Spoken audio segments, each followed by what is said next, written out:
1,90,000 ಇಂದ 3 ಲಕ್ಷದವರೆಗೂ ಬಂದಿದೆ. ಅಂದರೆ ಸುಮಾರು ವರ್ಷಗಳ ಕಾಲ 40-50 ಸಾವಿರ ಇತ್ತು.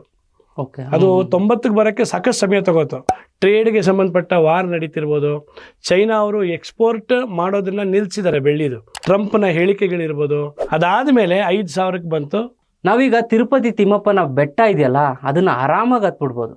ಆದರೆ ಚಿನ್ನದ ಅಂಗಡಿ ಮೆಟ್ಲುಗಳನ್ನ ಹತ್ತೋದಿದೆಯಲ್ಲ, ಅದು ಭಾರಿ ಕಷ್ಟ. ಯಾಕೆಂದರೆ 1 kg ಚಿನ್ನ 1.5 ಕೋಟಿ, 10 ಗ್ರಾಮ್ ಚಿನ್ನ 1.5 ಲಕ್ಷ. ಯಾಕೆ ಇಷ್ಟೊಂದು ಚಿನ್ನದ ರೇಟ್ ಜಾಸ್ತಿ ಆಗ್ತಾ ಇದೆ? ಇದ್ರ ಬಗ್ಗೆ ಎಲ್ಲ ಮಾಹಿತಿಗಳನ್ನ ಮಾತಾಡೋದಕ್ಕೆ ನಮ್ಮ ಜೊತೆ BR ಅಜಿತ್ ಕುಮಾರ್ ಇದ್ದಾರೆ, ಬೆಂಗಳೂರು ಜ್ಯುವೆಲರ್ಸ್ ಅಸೋಸಿಯೇಷನ್ನ ಮಾಜಿ ಖಜಾಂಚಿಗಳು. ಸರ್, ಕಾರ್ಯಕ್ರಮಕ್ಕೆ ಸ್ವಾಗತ ಸರ್. ನಮಸ್ತೆ ಸರ್, ಯಾಕೆ ಸರ್ ಇಷ್ಟೊಂದು ರೇಟ್ ಜಾಸ್ತಿ ಆಗ್ತಾ ಇದೆ ಗೋಲ್ಡ್ದು? ಬಂಗಾರ ಮತ್ತು ಬೆಳ್ಳಿ ಅದು ಸಹಜವಾಗಿ ತನ್ನ ಪ್ರಕೃತಿದತ್ತವಾದ ಬೆಳವಣಿಗೆಯಿಂದನೇ ಬಂದಿದೆ. ಇವತ್ತು ನಮಗೆ ಅದು ಓವರ್ನೈಟ್ ಜಾಸ್ತಿ ಆಗಿದೆ ಅಂತ ಅನ್ನಿಸ್ತಾ ಇದೆ, ಆದರೆ ಹಾಗೇನಲ್ಲ. ಈಗ ಒಂದು 3 ವರ್ಷ 2 ವರ್ಷದ ಮಗು 10 ವರ್ಷಕ್ಕೆ ಬೆಳಿಬೇಕಲ್ವ, 10 ವರ್ಷದ ಮಗು ಯುವಕನಾಗಬೇಕಲ್ವ, ಯುವಕನಾದ ಮೇಲೆ ಮಧ್ಯ ವಯಸ್ಸಿಗೆ ಬರಬೇಕಲ್ವ. ಪ್ರಕೃತಿದತ್ತವಾಗೇ ಚಿನ್ನದ ಬೆಲೆನೂ ಬಂಗಾರದ ಬೆಳ್ಳಿಯ ಬೆಲೆನೂ ಅದೇ ರೀತಿ ಬೆಳೆದಿದೆಯೇ ಹೊರತು ಓವರ್ನೈಟ್ ಅಂದರೆ ರಾತ್ರೋರಾತ್ರಿ ದಡಾರ್ ಅಂತ 1 ರೂಪಾಯಿ ಚಿನ್ನ ಇದ್ದಿದ್ದು, 100 ರೂಪಾಯಿ ಚಿನ್ನ ಇದ್ದಿದ್ದು, 500 ರೂಪಾಯಿ ಚಿನ್ನ ಇದ್ದಿದ್ದು 5,000ಕ್ಕೆ ಬರಲಿಲ್ಲ. 500 ರೂಪಾಯಿ ಚಿನ್ನ ಇದ್ದಾಗ ಅದು ಶೈಶವಾವಸ್ಥೆಯಲ್ಲಿತ್ತು, ಒಂದು ಮಗುವಿನ ಅವಸ್ಥೆಯಲ್ಲಿತ್ತು. ಸುಮಾರು 1990 ಸಂಬಂಧಪಟ್ಟಂಗೆ ನೀವು ತೊಗೊಂಡ್ರೆ ಅಲ್ಲಿಂದ 10 ವರ್ಷಗಳ ಕಾಲ ಅದು ಬೆಳೀತು. ಅದಾದಮೇಲೆ 5,000ಕ್ಕೆ ಬಂತು. ಅದು ಯೌವನಾವಸ್ಥೆಗೆ ಬಂದಂಗೆ ಆಯಿತು. ಅಲ್ಲಿಂದ ಮತ್ತೆ ಈಗ ಮಧ್ಯ ವಯಸ್ಸಿಗೆ ಬಂದಿದೆ ಅಂತ ಅಂದ್ಕೊಳ್ಳಿ. ಯಾವಾಗ ನಾವು ಪ್ರವರ್ಧಮಾನಕ್ಕೆ ಬರ್ತೀವಿ ಆ ವಯಸ್ಸೇ ನಮ್ಮ ಮಧ್ಯ ವಯಸ್ಸು ಅಂತ ಅಂದ್ಕೊಳ್ಳೋದಾದರೆ, ಈಗ ಬಂಗಾರ ಮತ್ತು ಬೆಳ್ಳಿ ಅತ್ಯಂತ ಉತ್ತಮವಾದ ಸ್ಥಿತಿನಲ್ಲಿ ತನ್ನ ಸ್ಥಾನವನ್ನು ಗಳಿಸ್ಕೊಂಡಿದೆ. ಅಷ್ಟೇ ಬಿಟ್ಟರೆ ಬೇರೆ ಎಲ್ಲ ರೀತಿಯಾದಂತಹ ಏನು ಕಾರಣಗಳನ್ನು ನಾವು ಹುಡುಕ್ತಾ ಇದ್ದೀವಿ. ಜಿಯೋಪಾಲಿಟಿಕಲ್ ಕ್ರೈಸಿಸ್ ಇರ್ಬೋದು, ಟ್ರಂಪ್ನ ಹೇಳಿಕೆಗಳಿರ್ಬೋದು, ಟ್ರೇಡ್ಗೆ ಸಂಬಂಧಪಟ್ಟ ವಾರ್ ನಡೀತಿರ್ಬೋದು, ಚೈನಾ ಅವರು ಎಕ್ಸ್ಪೋರ್ಟ್ ಮಾಡೋದನ್ನು ನಿಲ್ಲಿಸಿದ್ದಾರೆ ಬೆಳ್ಳಿದು.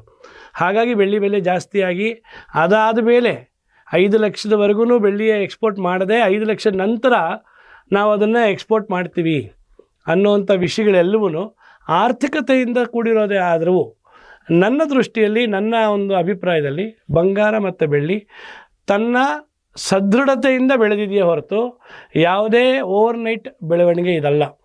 ಏಕೆಂದರೆ ಯಾವುದೇ ಮೇಲಕ್ಕೆ ಹೋದ್ರೂ ಅದು ಕೆಳಗಡೆ ಇಳಿಬೇಕು ಅಂತ ನಾವು ಹೇಳ್ತೀವಿ. ಆದರೆ ಕಾಂಕ್ರೀಟ್ ಆಗಿರ್ತಕ್ಕಂತಹ ಫೌಂಡೇಶನ್ ಬೇಸ್ ಮೇಲೆ ನೀವು ಕಟ್ಟಿದ್ದೇ ಆದರೆ ಅದು ಅಷ್ಟು ಸುಲಭವಾಗಿ ಬೀಳೋದಿಲ್ಲ. ನೀವು ಏಕಾಏಕಿ ಹಿಂಗೆ ಬೆಳೆಸಿದ್ರೆ ಯಾವತ್ತಿದ್ರೂ ಬೀಳುತ್ತೆ. ಬಟ್ ಆದರೆ ಬೇಸ್ ಗಟ್ಟಿಯಾಗಿ ಮಾಡಿಕೊಂಡು ಫೌಂಡೇಶನ್ ಗಟ್ಟಿ ಮಾಡಿ ಅಡಿಪಾಯ ತಳಪಾಯವನ್ನು ಗಟ್ಟಿಯಾಗಿ ಇಟ್ಕೊಂಡು ಬಂಗಾರ ತನ್ನ ಒಂದು ಬೆಳವಣಿಗೆಯನ್ನು ಕಂಡುಕೊಂಡಿದೆ. ಬೆಳ್ಳಿಯೂ ಅದೇ ರೀತಿ ಬೆಳವಣಿಗೆಯನ್ನು ಕಂಡುಕೊಂಡಿದೆ. ಬೆಳ್ಳಿ ಹಾಗೆ ನೋಡಿದ್ದೆ ಆದರೆ ಸುಮಾರು ವರ್ಷಗಳ ಕಾಲ 40-50 ಸಾವಿರ ಇತ್ತು. ಅದು 90ಕ್ಕೆ ಬರೋಕ್ಕೆ ಸಾಕಷ್ಟು ಸಮಯ ತಗೋತು. ಆದರೆ ಅದು ಒಳಗಡೆನೇ ತನ್ನ ಅಭಿವೃದ್ಧಿಯನ್ನು, ತನ್ನ ಬೆಳವಣಿಗೆಯನ್ನು ತಯಾರು ಮಾಡ್ಕೋತಿತ್ತು. ಈಗ ಏಕದಮ್ 1 ವರ್ಷದೊಳಗಡೆ 90,000ದಿಂದ 1,90,000, ಈಗ ಕಳೆದ 6 ತಿಂಗಳಲ್ಲಿ 1,90,000 ಇಂದ 3 ಲಕ್ಷದವರೆಗೂ ಬಂದಿದೆ. ಅಂದರೆ ಅದು ಕೂಡ ಒಳಗೆ ತಯಾರಿ ಆಗುವಂತಹ ಪ್ರಕೃತಿದತ್ತವಾದ ಬೆಳವಣಿಗೆ. ನೀವು ಕೇಳಿರ್ಬೋದು, ಕೆಲವು ದ್ರಾಕ್ಷಿಗಳಿದೆ.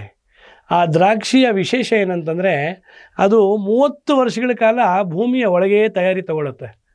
ಕೇವಲ 1 ವರ್ಷದಲ್ಲಿ ಆ ದ್ರಾಕ್ಷಿ ಎತ್ತರಕ್ಕೆ ಬೆಳೆದು ಬಿಡುತ್ತೆ, ಸುಮಾರು 30 ಅಡಿ ಎತ್ತರ. ಅಂದರೆ ಅದರ ತಯಾರಿ ಪೂರ್ತಿ ಒಳಗೆ ನಡೆದಿರುತ್ತೆ.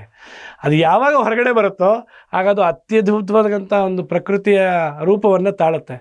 ಆ ರೀತಿಯಾಗಿ ಬಂಗಾರ ಮತ್ತು ಬೆಳ್ಳಿ ತನ್ನ ಗುಣಗಳಿಗೆ ಅನುಕೂಲವಾಗುವ ಹಾಗೆ ಅನುಗುಣವಾಗಿ ಬಂಗಾರ ಕನ್ಸಿಸ್ಟೆಂಟಾಗಿ ಬೆಳೆದಿದೆ.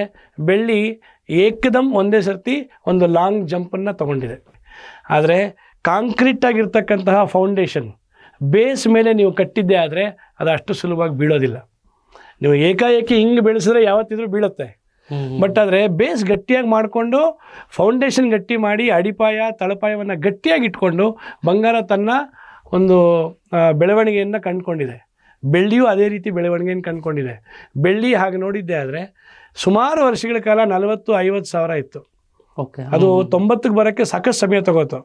ಆದರೆ ಅದು ಒಳಗಡೆನೇ ತನ್ನ ಅಭಿವೃದ್ಧಿಯನ್ನು, ತನ್ನ ಬೆಳವಣಿಗೆಯನ್ನು ತಯಾರು ಮಾಡ್ಕೋತಿತ್ತು.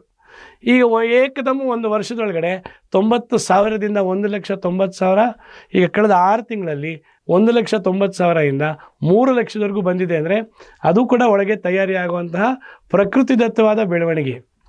ನೀವು ಕೇಳಿರ್ಬೋದು, ಕೆಲವು ದ್ರಾಕ್ಷಿಗಳಿದೆ, ಆ ದ್ರಾಕ್ಷಿಯ ವಿಶೇಷ ಏನಂತಂದರೆ ಅದು 30 ವರ್ಷಗಳ ಕಾಲ ಭೂಮಿಯ ಒಳಗೆ ತಯಾರಿ ತಗೊಳ್ಳುತ್ತೆ. ಕೇವಲ ಒಂದೇ ವರ್ಷದಲ್ಲಿ ಆ ದ್ರಾಕ್ಷಿ ಎತ್ತರಕ್ಕೆ ಬೆಳೆದು ಬಿಡುತ್ತೆ, ಸುಮಾರು 30 ಅಡಿ ಎತ್ತರ. ಅಂದರೆ ಅದರ ತಯಾರಿ ಪೂರ್ತಿ ಒಳಗೆ ನಡೆದಿರುತ್ತೆ. ಅದು ಯಾವಾಗ ಹೊರಗಡೆ ಬರುತ್ತೋ ಆಗ ಅದು ಅತ್ಯದ್ಭುತವಾದಂಥ ಒಂದು ಪ್ರಕೃತಿಯ ರೂಪವನ್ನು ತಾಳುತ್ತೆ. ಆ ರೀತಿಯಾಗಿ ಬಂಗಾರ ಮತ್ತು ಬೆಳ್ಳಿ ತನ್ನ ಗುಣಗಳಿಗೆ ಅನುಕೂಲವಾಗುವ ಹಾಗೆ ಅನುಗುಣವಾಗಿ ಬಂಗಾರ ಕನ್ಸಿಸ್ಟೆಂಟಾಗಿ ಬೆಳೆದಿದೆ. ಬೆಳ್ಳಿ ಏಕದಮ್ ಒಂದೇ ಸರ್ತಿ ಒಂದು ಲಾಂಗ್ ಜಂಪನ್ನು ತಗೊಂಡಿದೆ.